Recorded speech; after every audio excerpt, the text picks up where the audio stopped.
Bonjour, bonsoir mesdames, messieurs et bienvenue sur cette chaîne. C'est toujours pour moi un réel plaisir de venir partager avec vous mes réflexions, qui sont des réflexions que je puise dans l'actualité, dans notre communauté. Et j'aime partager cela avec vous pour qu'on essaie ensemble de construire une communauté africaine qui s'épanouit socialement.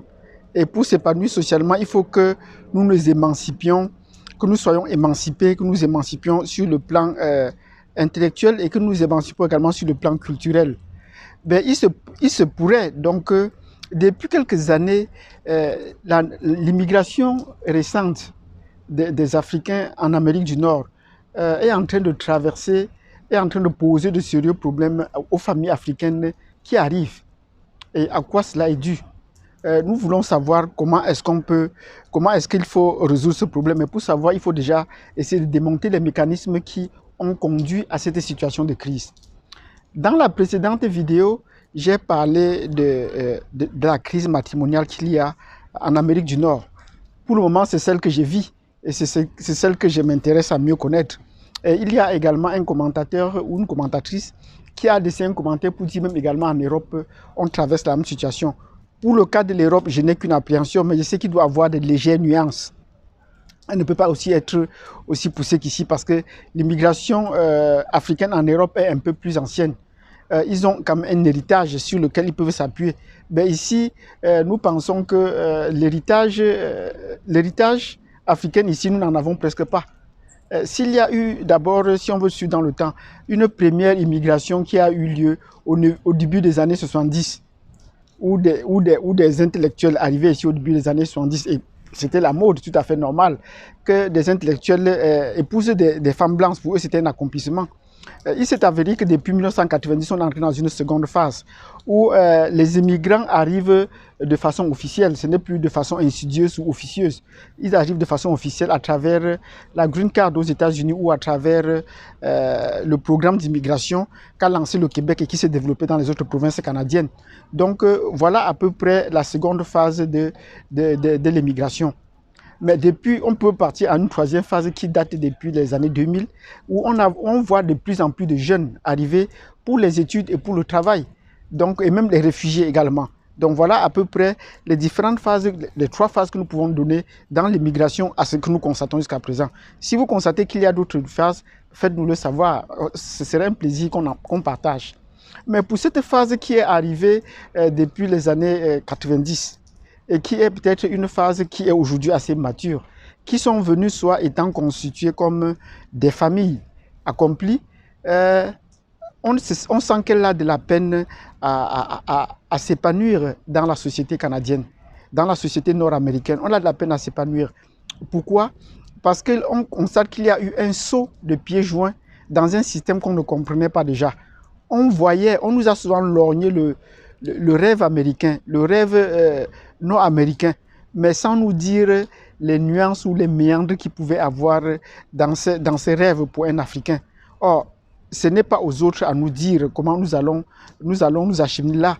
Ils nous présentent le bon côté, mais ça nous en fait. Ben, ils atteignent leurs objectifs parce que eux, ils ont besoin, nécessairement pour le cas du Canada, ils ont besoin de peupler leur territoire. Parce que le Canada, je vous rappelle bien, c'est un pays vide. Parce qu'avec une superficie, le Canada est plus vaste que les États-Unis et est semblable à la superficie de l'Europe.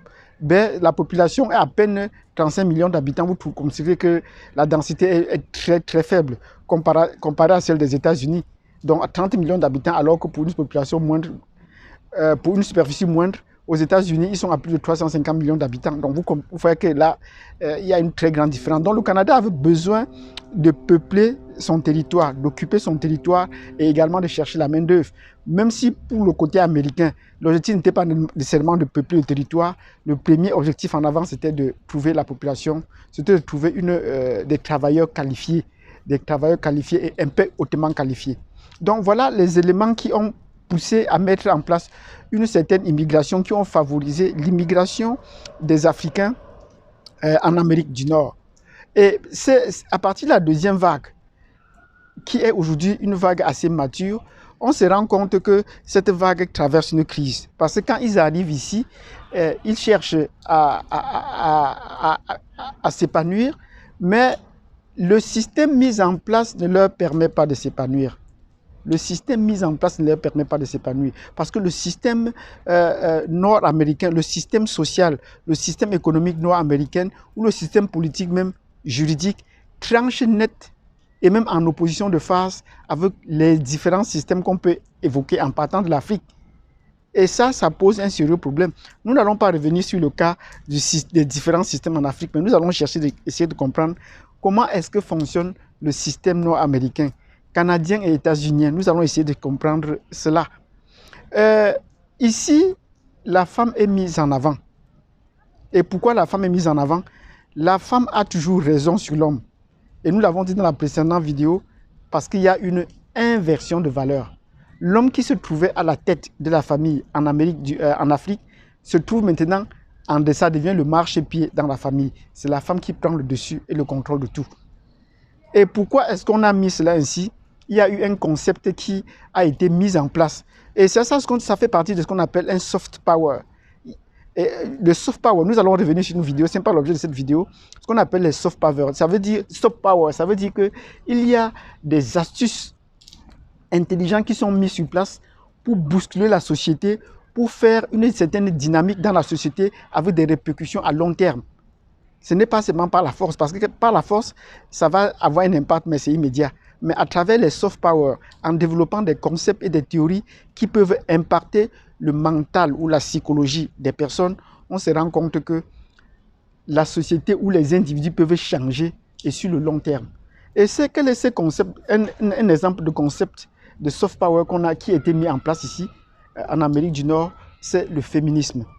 Il faudrait bien que nous comprenions le sens du féminisme. Parce que tant que nous ne comprenons pas le sens du féminisme, on va toujours chercher à se battre avec des armes qui ne sont pas adaptées au contexte. On va organiser des marches, mais pourquoi on organise des marches? On ne comprend pas pourquoi. On réclame plus de liberté. Pourquoi est-ce qu'on nous tue? Des gens ont mis en place un certain nombre de lois pour pouvoir gérer la société, gérer les gens ainsi. Donc c'est important qu'on comprenne comment les choses ont été organisées, comment les choses ont été mises en place dans ce sens-là. Et le féminisme en Amérique du Nord a commencé en Amérique du Nord. Il faut bien qu'on se le dise. Le féminisme a commencé en Amérique du Nord. Aujourd'hui, nous allons faire un petit historique à propos du féminisme. Si ce que j'ai dit jusqu'à présent vous intéresse et que vous voulez en savoir plus sur le féminisme, abonnez-vous, cliquez sur la cloche de notification et surtout laissez-nous un commentaire pour savoir votre passage. Si vous n'êtes pas d'accord, vous pouvez également faire le pouce et puis nous allons savoir que vous n'étiez pas d'accord et puis ça nous permettre de donner une certaine orientation à notre sujet. Sur ce, je vous dis à tout de suite. Bienvenue donc sur cette chaîne où nous parlons d'émancipation culturelle et sociale des Africains en Amérique du Nord pour un épanouissement global. Et le thème que nous allons aborder aujourd'hui, c'est le féminisme en Amérique du Nord. C'est important de comprendre ce concept parce que c'est un concept qui est comme un serpent de mer. Il change au fur et à mesure avec le temps. Mais est-ce que nous, les Africains, nous le comprenons? Non, nous ne comprenons pas. Nous ne comprenons pas pour deux raisons. Parce que nous venons d'abord d'un système différent. Et dès que nous arrivons, on nous présente des éléments qui n'ont rien à voir avec cela et nous avons qu'à suivre.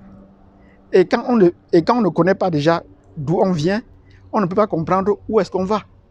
Donc les concepts du féminisme ne sont pas assez explicités aux populations. Vous n'allez qu'à voir aujourd'hui. Quand on organise par exemple les manifestations de Black Lives Matter, vous vous rendez compte qu'il y a plus de blancs que de noirs. Où sont les noirs?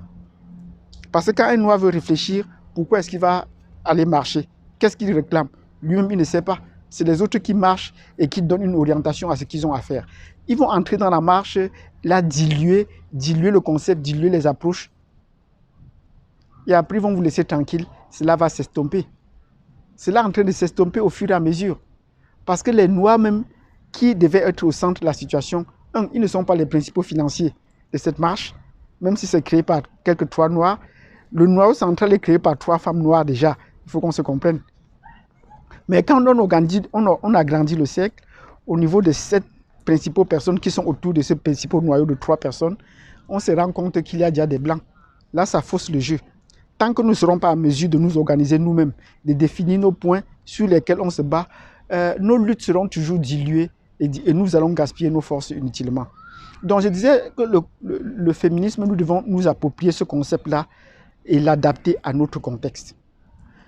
Je vous ai donné une date importante ici en Amérique du Nord qu'il faudrait qu'on retienne quand nous les Noirs nous arrivons dans l'histoire du Canada. C'est la date de 1865. 1865. En 1865, c'est la date officielle de l'abolition de l'esclavage aux États-Unis.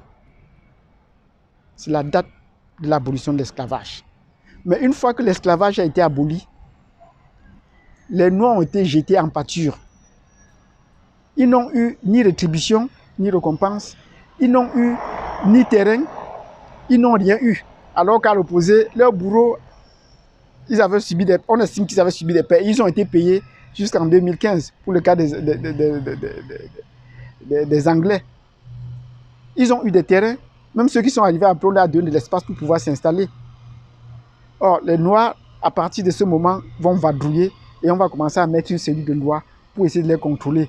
Ne plus franchir cette propriété, interdit de vagabonder, interdit de faire cela. Et au fur et à mesure qu'on mettait des lois, on utilisait ces lois-là pour contraindre leur liberté, des endroits qu'ils ne devaient plus traverser. Et s'ils le franchissaient, on les faisait perdre leur liberté, ils devaient traverser sur des propriétés. Voilà.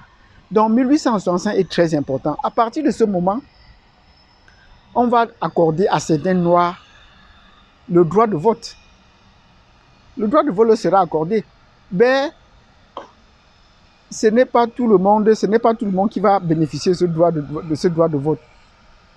En ce temps-là, les femmes blanches ne votaient pas encore. Il faut bien qu'on se le dise, les femmes blanches ne votaient pas encore. Elles ont donc mis en place des mouvements féministes pour se battre aux droits des femmes noires. Et on a appelé ça les suffragettes. Et on a appelé ça des suffragettes. Donc, les suffragettes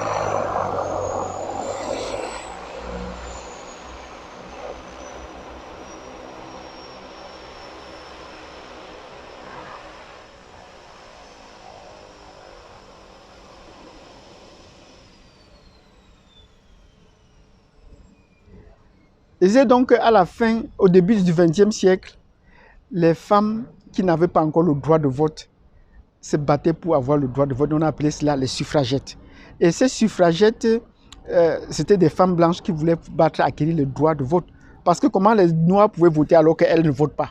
C'était déjà inconcevable. Mais malheureusement, les femmes noires qui voulaient se joindre au combat n'ont pas pu voter. Elles les ont repoussées parce qu'elles estimaient qu'elles n'étaient pas dans le même combat. Donc voilà la première tendance du mouvement du féminisme. Or, on est passé vers la fin, vers le milieu, vers les années 60, à la deuxième phase du féminisme. Et à partir de ce moment, le féminisme va réclamer des droits. Par exemple, des droits liés à des concepts comme l'intersectionnalité. Qu'est-ce que l'intersectionnalité? Ce sont des droits, c'est un mouvement qui voudrait donner à la femme tous les pouvoirs de sexe dans tous les sens et qui devait abolir toutes les discriminations dont la femme était victime et les autres peuples étaient victimes. Donc c'est où ils ont tenté d'ouvrir et d'élargir. Donc la femme déjà se battait pour avoir le droit de faire le sexe quand elle veut et avec qui. Ce qui s'ensuit, les avortements. Donc si elles sont conçues, elles peuvent avorter comme elles veulent. Et à partir de ce moment, les femmes vont également réclamer, le droit de divorce va s'en suivre.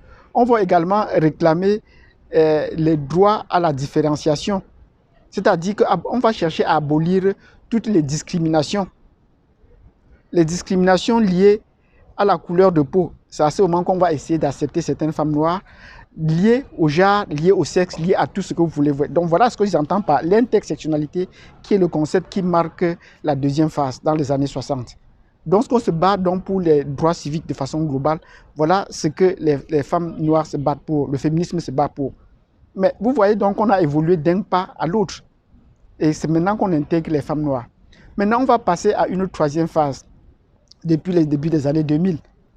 Et cette troisième phase va porter sur une liberté totale. Et on va chercher à redéfinir le rôle du genre dans la famille. Redéfinir du rôle du genre dans la famille. Comme si jusqu'à présent, l'homme ne connaissait pas son rôle dans la famille, la femme ne connaissait pas son rôle dans la famille. Quel est le rôle du genre dans la famille? Quel est le rôle de l'homme? Quel est le rôle de la femme? Quel est le rôle du mari? Quel est le rôle de la femme? Ce problème de rôle se pose dans la famille dans la mesure où on peut avoir dans une famille un homme et un homme être ensemble, mais il faudrait qu'on définisse qui est le mari, qui est la femme, pour qu'on puisse vivre en harmonie dans le couple. Voilà où le problème se pose. Ou quand on a deux personnes de même sexe, il faudrait bien qu'on définisse le rôle de l'un et de l'autre. Mais ce qui est bizarre dans tout cela, c'est que ils définissent, ils se disent qu'ils s'en passent des hommes, ils n'ont pas besoin des hommes. Comme les femmes américaines ont tendance à le dire, c'est la femme forte, c'est la femme qui se bat pour avoir son travail, c'est la femme qui se bat pour avoir sa maison, qui se bat pour avoir sa voiture. Elle n'a pas besoin de l'homme. Ben, curieusement, elle a besoin des enfants. Le désir des femmes noires à avoir des enfants est plus fort que chez les femmes blanches. Ce désir-là est plus fort. Et par conséquent, elles font des enfants sans père. Et nous allons revenir dans une autre vidéo pour vous montrer la progression du taux des enfants des familles sans père aux États-Unis. Et pour vous donner une échelle de grandeur, une idée, le président Obama, qui était noir, montrait que à partir de 2015, il y avait près de 41% des enfants qui vivaient dans des familles sans père. Or, ça a commencé à moins de 5% au début de 2000. Ça a commencé à moins de 5%. Donc, vous voyez, la plupart de ces enfants finissent en prison. C'est le président lui-même qui le dit. 95% de ces enfants qui vivent sans père finissent en famille. Donc, non seulement nous allons voir cela la prochaine fois, nous allons voir l'impact de l'éducation des enfants sans père. Que ce soit le garçon ou que ce soit la fille. Nous allons voir ça dans une prochaine vidéo. Quel est cet impact que cela peut avoir sur les familles noires? C'est bien important de préciser, sur les familles noires. Donc voilà comment le féminisme a évolué de la fin du XXe siècle à aujourd'hui. Mais est-ce que les Africains, à chaque étape, ont su s'adapter, ont su se mettre au goût du jour pour pouvoir s'insérer là-dedans? Est-ce qu'ils savent les lois qui s'en suivent? Parce qu'il ne suffit pas seulement de dire que oh, les hommes ils sont devenus violents, mais vous copiez des discours qui ne sont pas les vôtres. Il faudrait qu'on en revienne là-dessus pour essayer de bien comprendre. Si vous avez aimé cette vidéo sur le féminisme, sur l'historique du féminisme, vous mettez un pouce. Si vous n'avez pas été d'accord ou que j'ai oublié un aspect ou que j'ai manqué un aspect, vous me faites un signe et puis vous mettez également cet aspect-là. Ça permettra de nourrir l'échange avec les autres personnes. Et nous allons revenir la prochaine fois sur l'impact de l'éducation des enfants sans père en Amérique du Nord. Je vous remercie de m'avoir suivi jusqu'au bout. Merci d'avoir suivi cette vidéo et merci particulièrement à tous mes abonnés, à tous ceux qui vont s'abonner à la suite de cette vidéo. Je vous donne rendez-vous à la prochaine fois. Merci.